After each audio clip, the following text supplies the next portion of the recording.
This is Behind the Verdict. I'm John Horford with Myron Cook. And today we want to focus on what went into solving the case. So let's jump right into it.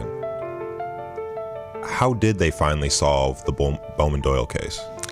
You know, it's an amazing story that really would make a great movie, in addition to the documentaries that have been done.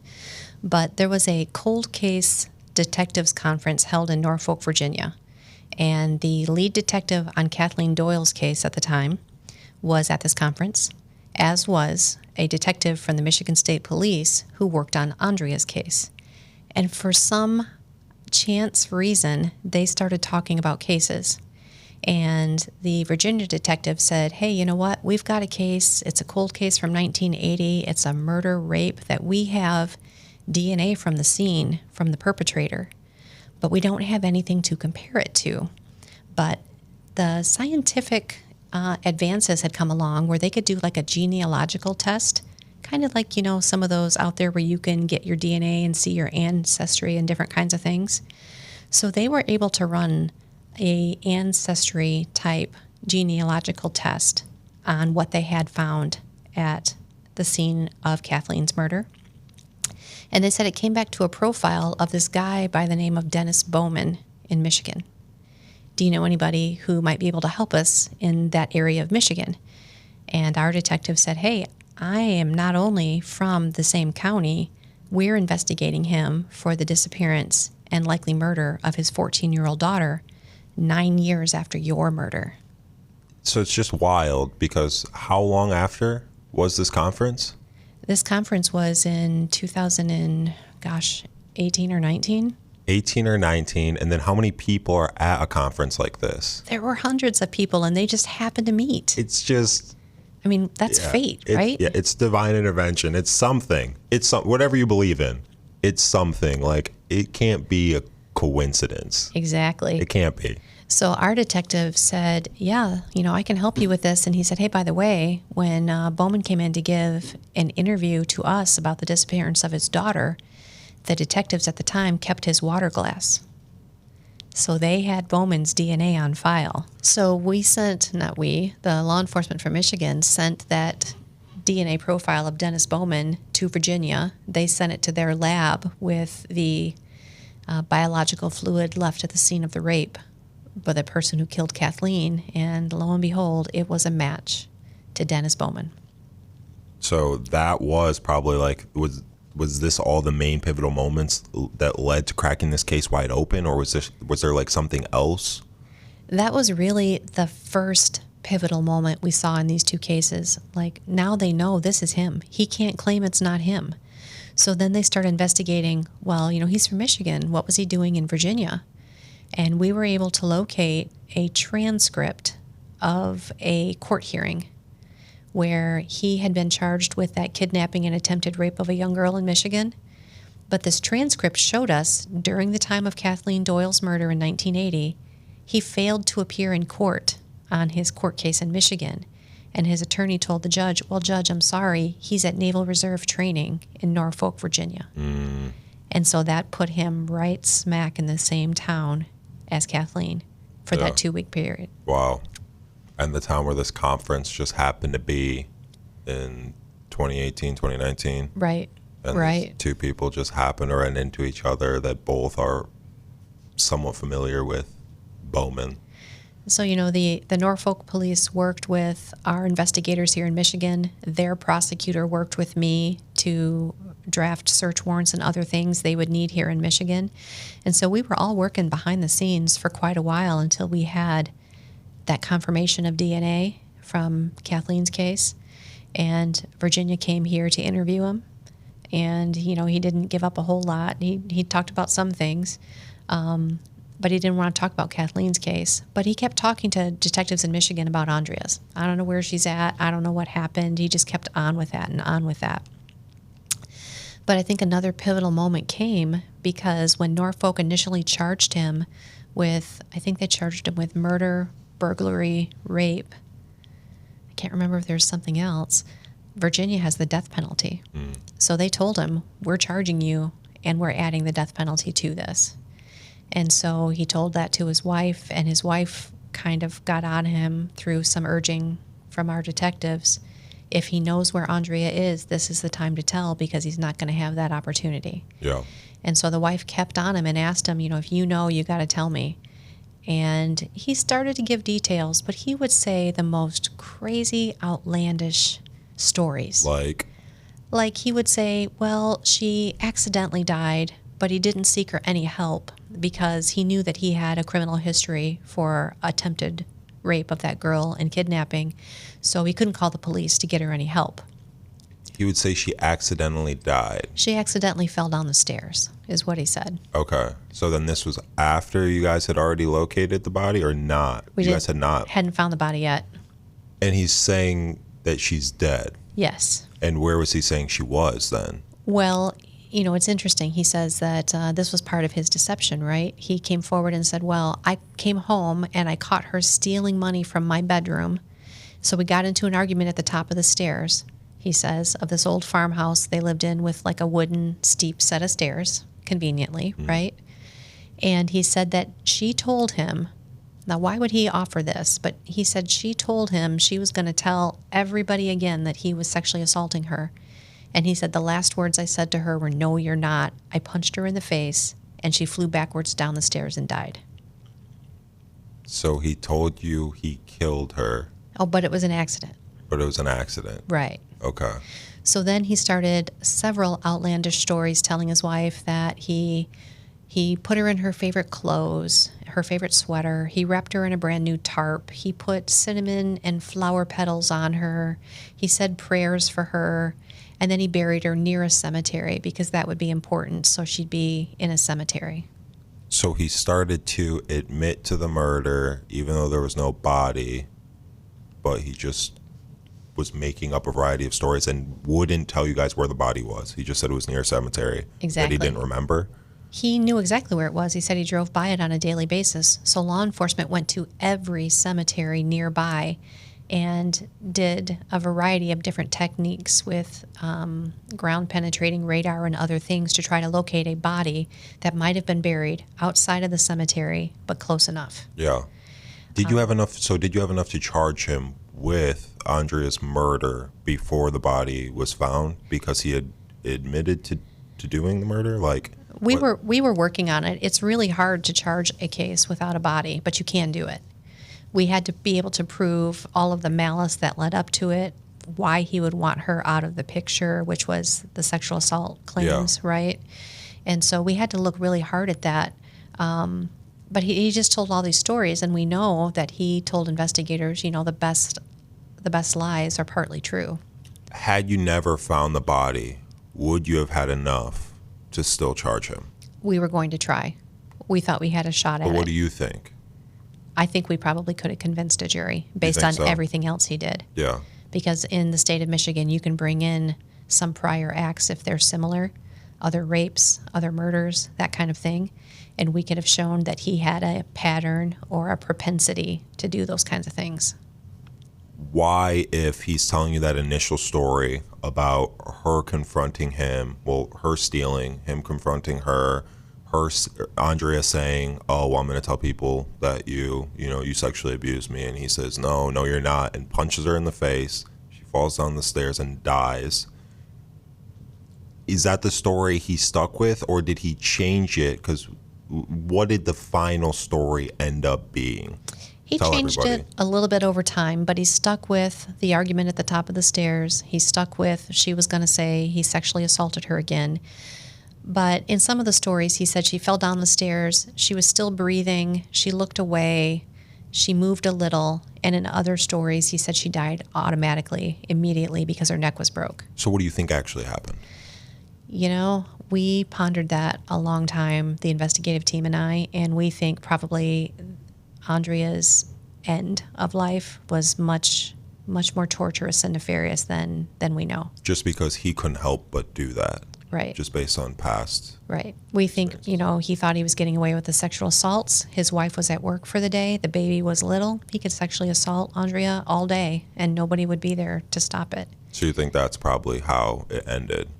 I do think there might have been a little bit of truth. Maybe she was running away again, and maybe she did say, and I'm going to tell everybody what you did. Yeah.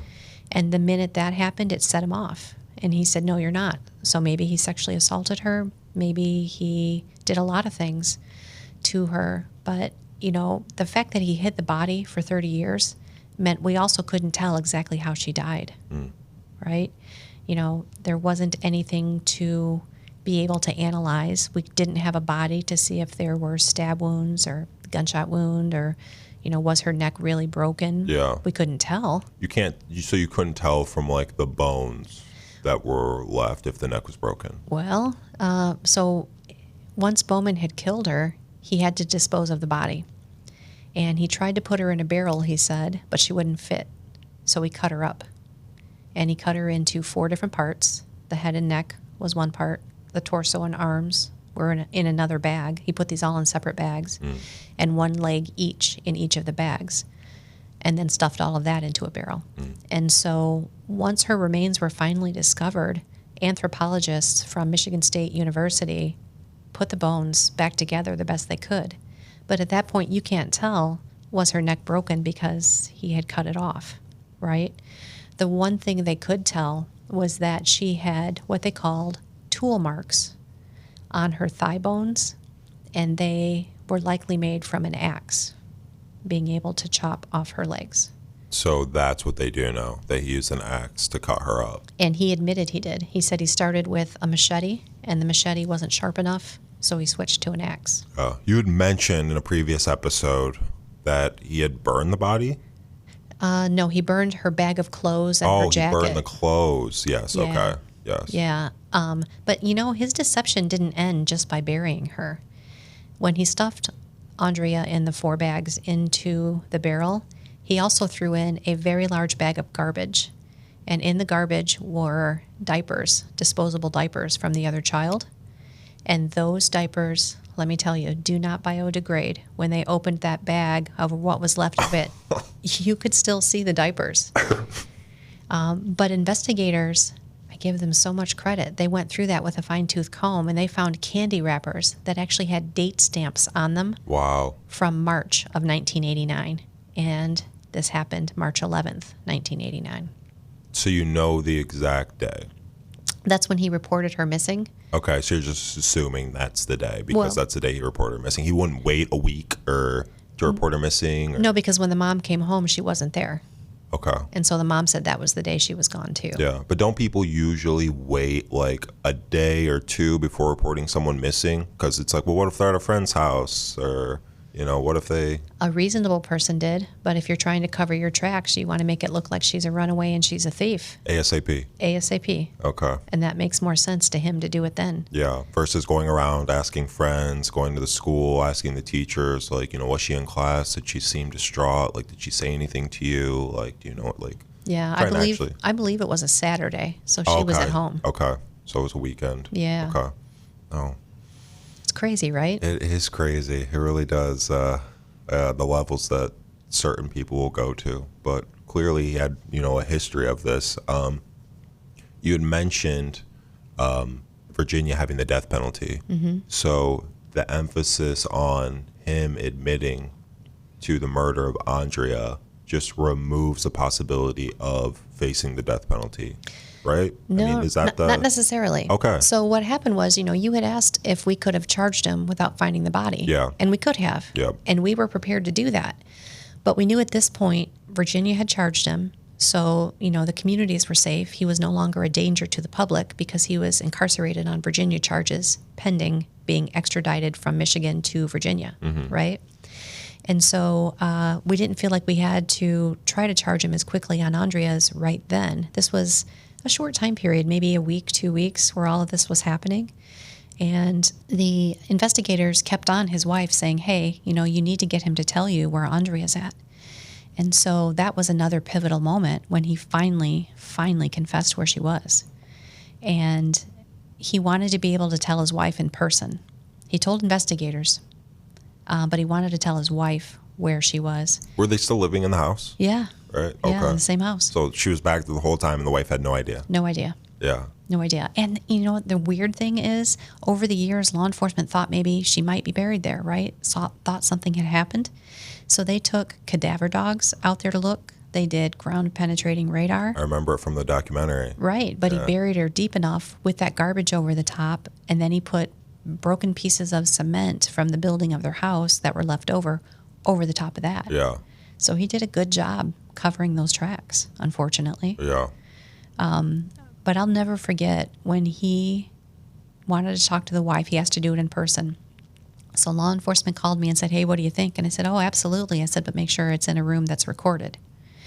So as he's being... Do they have to agree to that? No. When you're in jail, you have no reasonable expectation of privacy. So you can do whatever yeah. I just wanted to make sure the camera was on. Gotcha. And when he was being brought down to that room, he looked at the detective before he walked in, and he said, make sure your cameras are rolling. I mean, what a narcissist to want them to actually listen to his story he's going to tell. And was it even like, I mean, where the body was buried was true, but what else was told in that story? Like, obviously you've watched that. Like, what else did he say? Just that, it was an accident, and the reason he didn't seek any help for her was because he knew she was dead. And if he had called authorities right away, they would have just looked at him because he was an ex-con, in his words. And they would have just assumed he did it. But in the community, what was his relationship like with people in the community, though? We never really had any of his friends come forward and say, hey, I was friends with this guy back in the day. Understandably right? so. I mean, I wouldn't want to. Me either. Jesus Christ. But we found out that he was a Sunday school teacher. He was involved in his church. He did a lot of those kinds of things. And I think when people think of murderers who do these really horrible things, they're like the boogeyman, right? They're people you don't see, people you don't talk to every week. Yeah. He was at church every Sunday. Yeah. Which is amazing, I think. But it's a great cover. Oh, it was a great cover. Yeah. Until it wasn't. Yeah. So then once he was taken to Virginia, Virginia knew they had his DNA. He confessed to everything he did there to them in writing. And so they offered him an agreement so they wouldn't have to go to trial. They'll take the death penalty off the table. But he had to plead to murder, I think burglary, rape, and maybe one other count. And they were recommending 2 life sentences plus 20 years as the sentence for what he did to Kathleen Doyle. But in their plea agreement, they knew that Bowman wanted to serve his time in Michigan. He wanted to be close to his wife and to his daughter. And so in their plea agreement that he agreed to, they said, if you plead to what we want, then we'll let you serve your time in Michigan for the Virginia sentences. Why would he not plead to what they want in that case? I mean, he did eventually, right? Right. But why would someone not if you have multiple life sentences and then you said plus an additional 20? Right. I mean, they took the death penalty off the table, so if he wanted to live, he needed to plead. Agree to it. Why would someone not do that? I mean, that's like a no-brainer, right? Yeah, it's a no-brainer. They had DNA. Yeah. I mean, it was a solid case. And then what purpose does the additional 20 on 2 life sentences do? Is it just like emphasis and how serious it is? Like, I mean, the person's never getting out. I can't speak for Virginia law, but, in Michigan, we never say the word life because that could change in the legislature. So we always give a term of years. Okay. And so they probably added the 20 years on top of life in case life ever changed down there. Oh, okay. Then there's an additional 20. So even if something changed like next year, you still have 20 more. And he was already how old at the time? He was in his early 70s by the time all this happened. So, yeah. So, like, worst case scenario, like if something in the law did change, you'd get out in your mid-90s. Right. If you make it that long. If you make it that long. And he's still alive. He's still alive. Right? Yeah. Where is he imprisoned? He's in prison in Norfolk, Virginia. How did he end up being in prison there and not in Michigan like he wanted to be? So early in our case, before we had the first step, which is called a preliminary examination, I had said I would offer a plea agreement because it's really hard to prove the murder. We didn't know how Aundria died. The fact that he hid her body for 30 years prevented us from finding any of the evidence that would have indicated how she died, right? So that makes it a little more difficult. Yep. The fact that she was buried where he said she was really would solidify his convictions here. But we didn't want to put the whole family and all the witnesses and her friends through a really ugly trial. And so I said, if you plead guilty to murder, I would consider letting you stay in Michigan. And this is where Bowman's controlling side came out through his attorney. He said Bowman told him, I don't think she has the power to do that. And so he said, I want my prelim. So we had to run that preliminary exam, bring in the experts from anthropology and the forensic science people. His wife had to testify. He didn't even care what he put his wife through. I mean, she had to testify to all these things. And he got bound over to circuit court, which is the next step, and we were preparing for a trial. And the closer we got to those dates, the more difficult I think he saw that it was. He couldn't control me, the prosecution. He couldn't control the investigators. And at that point, I knew the one thing he wanted more than anything else was to stay in Michigan, to be close to his wife and daughter so he could see them.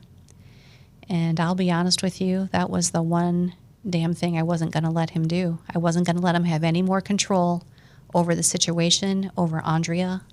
And I said, you're going back to Virginia. So you're the reason he's in Virginia. Yes, I am. Yeah. Yes, I am. That's pretty badass. It was, something that I discussed with our team, and we said, does anybody here think we should let him stay? And there wasn't one of our team members who said, yeah, let's give him that chance. Yeah. He controlled everything up to that. I mean, think about it. He controlled when we found out where Aundria was. He controlled the storyline. He controlled everything. And so that was the one thing I wanted to take away from him. And in my mind, I guess, give back to Aundria, was to send him somewhere he didn't want to be. That's powerful. That's what he did to her. That's Yeah. what he did to Kathleen. And who knows who else? Right. Were there others? We do believe that there certainly were other sexual assaults. He confessed to several of those. We do believe that he was involved in the kidnapping of a 5-year-old girl a few months after Aundria was killed. His description matches the perpetrator. His In truck, Allegan? It was between Allegan and Ottawa County. Okay. And that young lady has grown up, and she was in the Netflix documentary. And he sexually assaulted her. He was interrupted on that by some hikers through the woods. Yeah, yep, I remember that. Right. And so we do believe he did that. We know that there were other sexual assaults in the Ottawa County, Allegan County areas. And he told a cellmate, I think at one point, he'd murdered 2 other people, but he'll never say who or where. And so we do believe there are probably others out there. So you don't believe he was just saying that? It's hard to say, because when he's in jail, he wants to look like a badass himself, right? Yeah. He wants to be like this killer who got away with things for years. Maybe he made it up.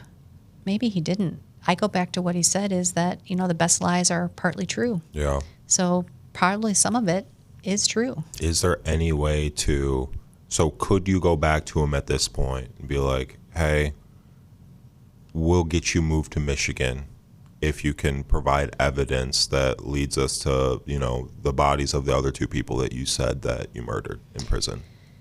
He liked to play games with investigators, and he wasn't going to tell anything more than what he told about Kathleen and Aundria. We knew that. We could tell he wasn't going to give up any information. So he doesn't want to be but he's been in Virginia. Yeah. Now he didn't get what he wanted, right? Right. Would offering that provide an opportunity to potentially close a couple more cases? The difficulty would be, is he telling the truth, or is he sending investigators on a wild goose chase? Yeah. Because that's what he did here for years. But then if he does that, then he doesn't get to come back to Michigan. Like, how much does that matter to him? Would his family even visit him at this point? Like, would his wife go see him? Would his daughter go see him? Yeah, I can't speak for the daughter, but the wife certainly would. She would. She still loves him. They write letters. So, I mean, that could be a pretty powerful incentive. I think when he talked about those other murders he might have committed, he said that the bodies would never be located. And so Convenient. whether that's true or not, Yeah. we believe that it was more likely than not true. And so he wouldn't have anything to lead us to, because that would have been something he could have done when he was here. Hey, I'll tell you these other things. You keep me here. And he didn't do it. So, like, he threw them in a large body of water or something that would make it difficult to recover them. Right. Or he burned them, or, something else. Yeah. It's not that easy to just burn a body completely, though, is it? And incinerate it entirely? Well, it's not entirely, but if it was 35, 40 years ago, Yeah. you're never going to find the remnants anymore. Yeah. Right? So it's going to be a lot harder, even if he were to say, hey, I killed this person here and I burned them in this fire pit. That fire pit's probably long gone. The house they lived in with Aundria, where she was actually murdered, was long gone by the time all of this came up.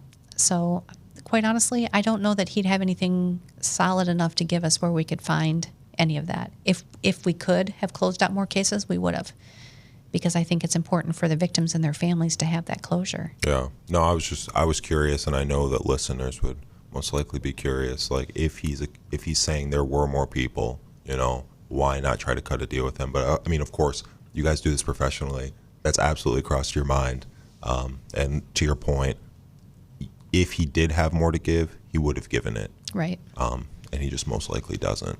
He knew exactly what was on the table. I mean, initially, he wasn't going to say where the body was, right? And they were taking him to Virginia. His only way to come back to Michigan at that point was if he told me where the body was. That's what he thought.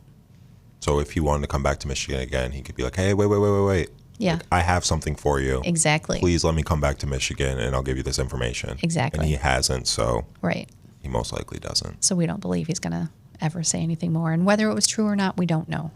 Yeah. What does Aundria's delayed justice say about systematic failures in protecting vulnerable children?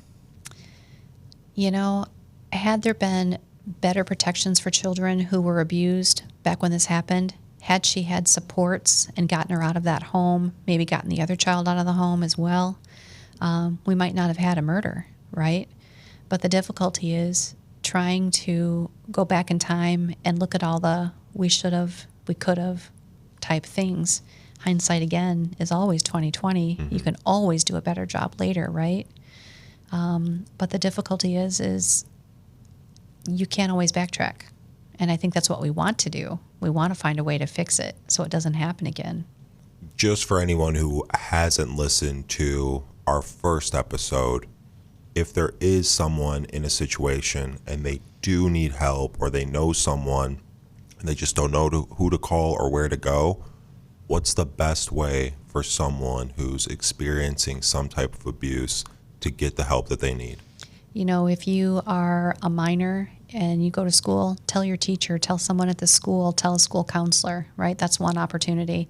Or if you have other safe adults in your house or in your life, that might believe you. But if you don't have either of those things, you can always call law enforcement. You can call the prosecutor's office. You can ask to speak to a victim advocate. You can reach out to any of the CACs throughout the state. How do people do that? You can look up prosecutors' offices online. Every prosecutor's office has a website, so you can find a number. So if you lived in Ingham County, where we are right now, you just type in Ingham County Prosecutor. Yeah. Right? That's it. And it would pop right up with the address of it, with the phone number. And you could call that main line number and ask to speak to a victim advocate. You could call law enforcement, any law enforcement agency. Doesn't matter if it's where it happened or not. They will direct you to the right person. If you are in a relationship, or if it was a similar situation to Aundria's situation, where the father was abusing the child and the mother had an idea that this was going on, but maybe she didn't feel safe, is there a different way that someone in a situation like that should go about reporting abuse if they're worried about their own personal safety, or would you recommend the same path? Certainly that's one path that we've already talked about, but they could also contact any of the domestic violence shelters around the state, get to a safe location with you and your child or children, and then make those calls to the prosecutor's office, to law enforcement. Tell people at the shelter that you're dealing with that are helping you, advocate for you. Tell them what's happening. The best way to resolve these things and to minimize further ongoing abuse is to tell. And I know it can be really hard. It's easy to say that, but there's a lot of factors that go into why people don't tell and why they stay. No, thank you. Thank you for sharing that information, and then obviously for acknowledging that difficult truth. It's not easy to have those conversations. It's not easy to put your family at risk, to change your life, upend everything completely, but to protect these children and to protect, vulnerable people, those are the risks that need to be taken. Yeah, we all have to do our part to make sure that we are protecting those who are vulnerable in our lives. And those are, generally children. They're people who can't speak for themselves, whether they're developmentally delayed or something else. Or maybe they just don't think they have anybody that will listen or that will believe them. And that's a key too. Yeah, and there are resources, and there are plenty of people who care. Exactly. And we'll be there to help them. Exactly. We're going to go to our question for you all. So our question for this episode, and you can reach out to us on our social media pages to give us your answer. It is, what do you think should be done differently to prevent similar cases from going unsolved for so long? An extremely difficult question. It is a hard question, but we welcome that answer and any other questions you might have. We really want this to be an engaging podcast where we can answer what you're thinking too. Yes, we'll continue to evolve, and it won't always necessarily stay within the same structure that we've had it in. We want to make it as engaging of an experience for the audience as possible. So if you have any questions, we would love to hear from you. Please message us on our Instagram page. It's BTV, Behind the Verdict, _pod. And if you'd like more information and details about the behind the scenes of these murders and other cases that we'll eventually talk about, please listen to Behind the Verdict. Listen to us. You can find us wherever you listen to podcasts. Thank you for listening. Thank you.